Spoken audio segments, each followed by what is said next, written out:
It was a night like any other when Amanda received the text that started it all. She was home alone in her small suburban house, enjoying a quiet evening of watching TV and scrolling through her phone. Her husband, Ryan, was away on a business trip, and she had the place to herself for the weekend.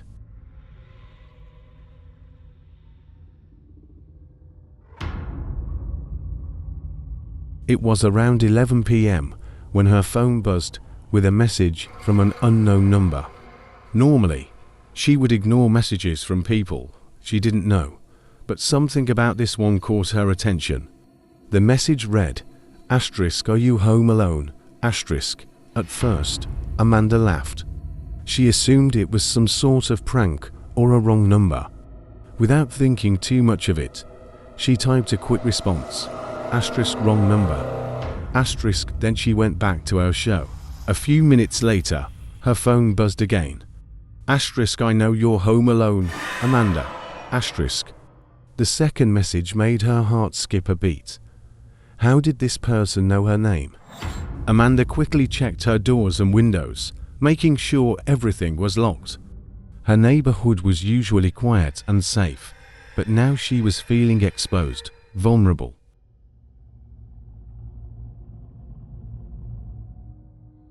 Her mind raced.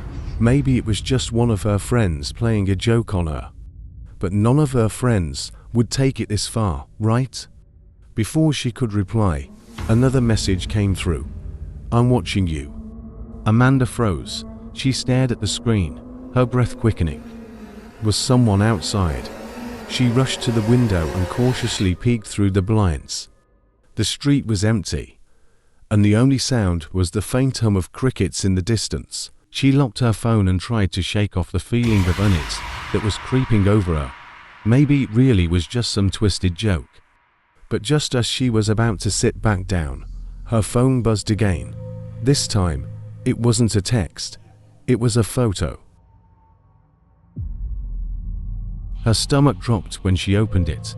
The photo was of her house taken from outside, just minutes ago. The angle was from the street, directly in front of her living room window, where she had just been sitting. Panic surged through her body. This was no prank. Someone was outside her house, watching her. She quickly dialed Ryan, her hands shaking. The phone rang a few times before he picked up.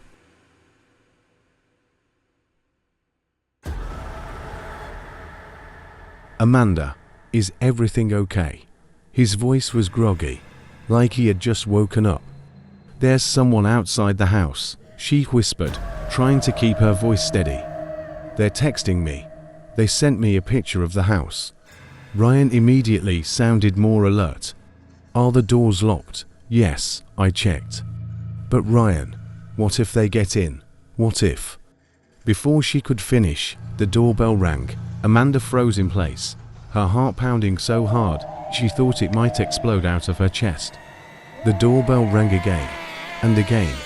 It was a slow, deliberate chime, almost mocking her. "Stay on the phone with me," Ryan said. "I'm calling the police right now. Don't open the door. Don't move. Just stay on the phone."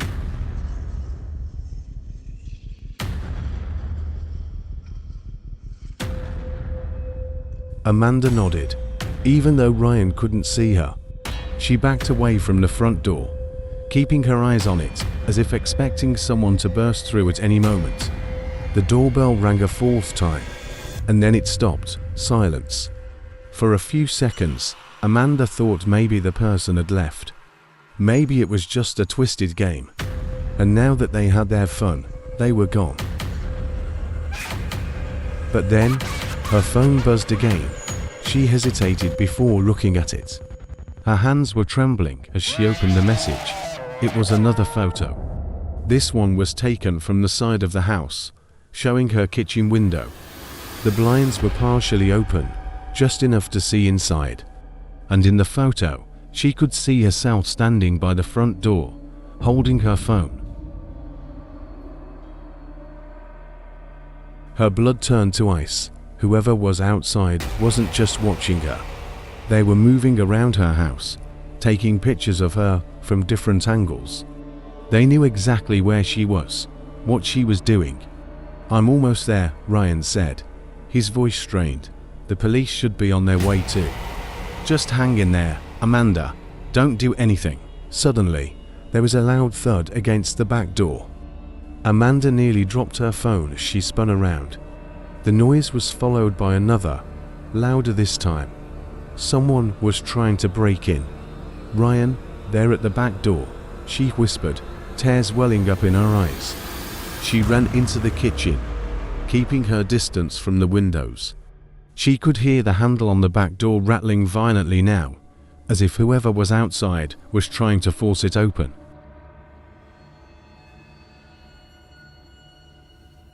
She grabbed a knife from the counter, her hands slick with sweat.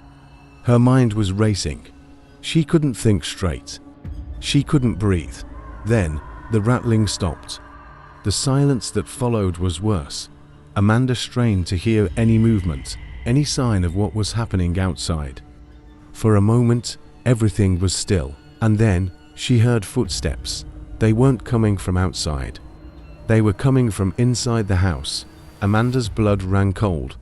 She slowly turned her head toward the hallway. Her heart pounded in her ears, her vision narrowing as fear overtook her. The footsteps were slow and deliberate, moving down the hall toward the kitchen. She held her breath, gripping the knife tighter.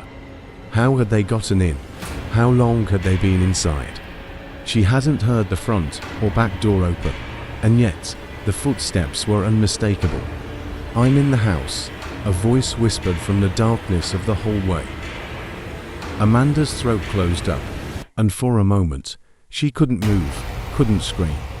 The voice was calm, almost casual, like the person was enjoying the fear they were instilling. The footsteps grew closer. Amanda's mind screamed at her to run, but her legs felt like they were rooted to the ground. She backed up slowly, her eyes darting around the room for any escape route.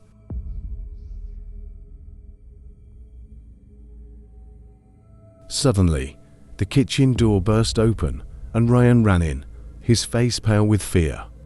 "Amanda," he shouted, "the police are here, let's go." She didn't need to be told twice. She bolted toward the door, Ryan grabbing her hand and pulling her outside. The flashing lights of the police cars were like a beacon of safety as they rushed toward them. The officers swarmed the house, searching every room, but they found no one. There was no sign of forced entry, but Amanda knew what she had heard. She knew someone had been inside. The police tried to reassure her, telling her it was probably a prank, someone messing with her head. But she couldn't shake the feeling that whoever had been in her house that night was still out there, watching, waiting, and then she received one final text. "Next time, I'll make sure you don't get away."